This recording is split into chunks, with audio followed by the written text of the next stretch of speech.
নমস্কার বন্ধুরা, আমি স্পাইসেস অ্যান্ড ফ্লাওয়ার থেকে শ্যামলী রায় বলছি। আজকে আপনাদেরকে একটা অত্যন্ত জনপ্রিয় একটা পিঠের রেসিপি করে দেখাবো। বন্ধুরা, যেহেতু পৌষ মাস শেষ হতে 15 দিন হয়ে গেল, আসন্ন আমাদের পৌষ সংক্রান্তির পিঠে পর্ব, তাই একে একে আপনাদেরকে আমি বিভিন্ন পিঠে করে দেখাবো। তাহলে আজকে স্টার্ট করছি পাটিসাপটা দিয়ে। একদম সহজ পদ্ধতিতে আপনাদেরকে দেখাবো, যে কোনো লোক এই রান্নাটা করতে পারবে। আর বন্ধুরা, আপনারা আমার চ্যানেলটা কে দেখে যদি পছন্দ হয়, অবশ্যই আমাকে একটু লাইক, শেয়ার অ্যান্ড সাবস্ক্রাইব করবেন। আপনাদের সাপোর্ট আমার প্রচণ্ড দরকার। প্লিজ বন্ধুরা, আমার রান্নাগুলো করলে আপনারা একদম ঠকবেন না, এটা আমি অ্যাসিওর করতে পারি। তাহলে এবার রান্নাতে চলে যাই। আমি প্রথমে দেখুন এতটা 1 কাপ একটা পরিমাণ মতো নিয়েছি। এটা 1 কাপ আছে। এরকম একটা কাঁচের বাটির আমি 1 বাটি সুজি নিলাম। এই সুজিটাকে আগে আমি এটাতে ভিজিয়ে রেখে দেবো। আমি দুধটা ঘন করে রেখেছিলাম, একদম ঘন। আর এই দুধটা যত ঘন হবে পাটিসাপটাটা তত খেতে ভালো হবে। আমি দুধটাকে ঘন করে রেখেছিলাম। এর মধ্যে আমি ওই 1 কাপ সুজি আগে মিশিয়ে রেখে দিলাম। আর যতটা সুজি নেব তার ডবল হচ্ছে ময়দা দিয়ে এই ব্যাটারটা তৈরি করব। পুরটা করার জন্য আমি খেজুর গুড় নিয়েছি। খেজুর গুড়ে পাটিসাপটা করলে তার একটা খুব সুন্দর গন্ধ পাওয়া যায়। তাই গুড়টা আমি প্রথমে একটু গুঁড়ো করে নেব। এবার পুরটা তৈরি করব, তাই প্রথমে আমি ওই খেজুর গুড়টাকে একটু করে এটাকে প্রথমে একটু সামান্য গলিয়ে নিচ্ছি। দেখুন, আমি প্রথমে গুড় আর এটাকে একসঙ্গে দিয়ে এবারে এটাকে নাড়াচাড়া করে একদম খোয়া খোল আর গুড়টাকে নাড়াচাড়া করে আমি একদম পুরটা তৈরি করে নেব। দেখুন, খোয়ার সঙ্গে গুড়টা একদম ভালো করে মিশে গেছে। এবারে এটাকে আমি ঘন করব, একদম ঘন, সেই যেমন করে সন্দেশ করে না, ওইভাবে এই পুরটাকে আমি শুকিয়ে সন্দেশের মতো করে দেবো। তাহলে আমার পুরটা তৈরি হয়ে যাবে। দেখুন, একটু গায়ে গায়ে লেগে যাবে, পরে আবার সব উঠে আসবে। এরকম করে খুন্তি দিয়ে টান দিলেই আমার সব উঠে যাবে।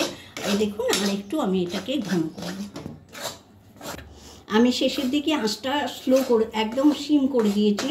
আর একদম দেওঘরের প্যাড়ার মতো গন্ধ ছাড়ছে, এত সুন্দর একটা গন্ধ ছাড়ছে, আপনাদেরকে কি বলবো বন্ধুরা। প্রথমে গুড়টা দিয়ে দিলাম, একদম মেল্ট হয়ে যাবে, সুন্দর করে গলে যাবে। তাই পরিমাণ মতো যতটা গুড় লাগবে আমি ততটা গুড় দিয়ে দিচ্ছি। ব্যাটারটা বানাবার জন্য প্রথমে 1 কাপ ময়দা দিলাম।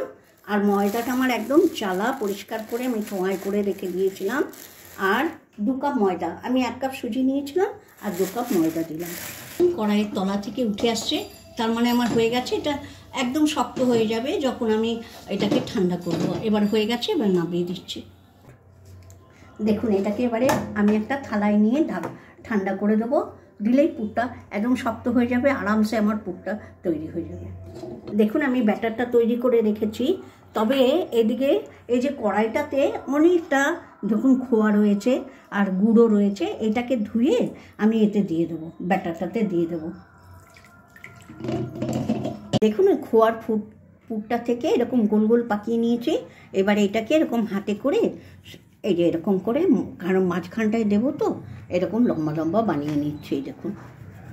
দেখুন তালুটাতে সামান্য একটু ঘি দিয়ে নিচ্ছি। আর তারপরে এরকম করে পাকানো হয়ে গেল। দেখুন, ব্যাটারটাকে ঠিক এই ঘনত্বের করতে হবে, খুব পাতলাও নয় আবার খুব মোটাও নয়, তাহলে খারাপ হবে। একদম মাঝারি একটা ব্যাটার যাতে এরকম করে পড়ে, এইরকম। আর দেখুন, কোথাও কোনো লাম্প নেই। আমি একদম সমস্ত ভালো করে গুলে এটাকে আমি এরকম একটা ছাঁকনির বোতলে এরকম একটা ছাঁকনি নিয়ে এটাতে পুরো ছেঁকে নিয়েছি, যার ফলে কোথাও কোনো লাম্প পাবেন না। আমি একটু রিফাইন তেল নেব, আমি একটু ঘি নিয়ে নিয়েছি। তবে যদি ঘি না থাকে, অনেকে ঘিয়ের গন্ধ পছন্দ করেন না, তারা কী করবেন, একটু রিফাইন তেল দিয়ে এরকম করে এই তাওয়াটাকে ভালো করে মাখিয়ে নিতে হবে। আর এরকম একটা বোটা নিয়ে নিয়েছি বেগুনের, তাতে খুব সুবিধা হবে আমার এটাকে ছড়িয়ে দিতে।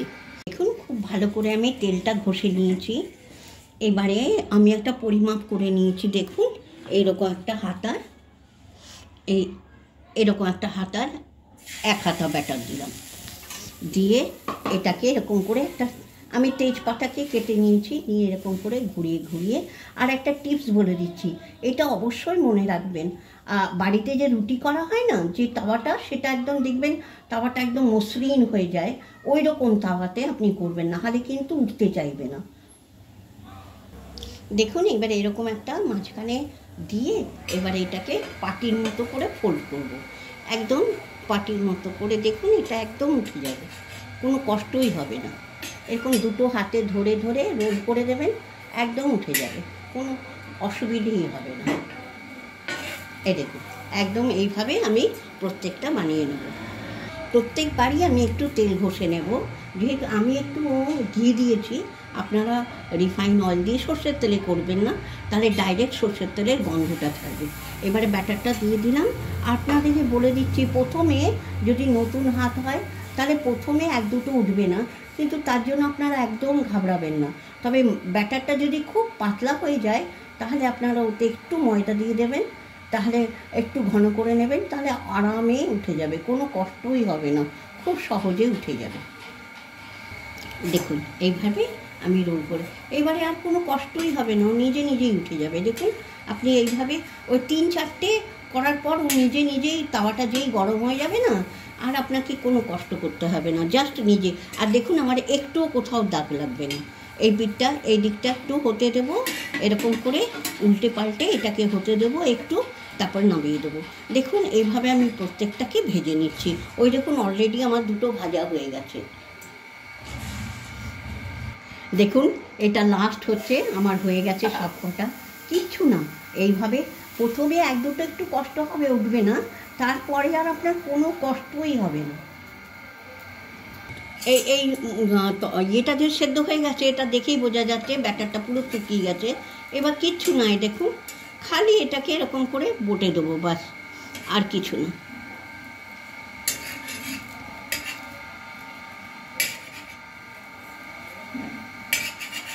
একদম অমলেট, দেখুন কি সুন্দর উঠেছে। আর এইভাবে প্রত্যেকটা আমি ভেজে নিয়েছিলাম। আমার পাটিসাপটা রেডি। আর এই পাটিসাপটা বানাতে একদম খালি ব্যাটারটা আপনাকে লক্ষ্য রাখতে হবে যেন খুব জলজলে না হয়ে যায়। আর আমি কিভাবে বানালাম ওইভাবে আপনারা বানান আর খুব খান, আনন্দ করুন, খুব সুখে থাকুন, ভালো থাকুন, সুস্থ থাকুন। আর ঈশ্বরের কাছে আপনাদের মঙ্গল আর সুস্থতা কামনা করে আজকের মতো ভিডিওটা এখানেই শেষ করছি। যাবার আগে আবার বলছি, অবশ্যই আমার চ্যানেলটাকে একটু লাইক, শেয়ার অ্যান্ড সাবস্ক্রাইব করবেন প্লিজ।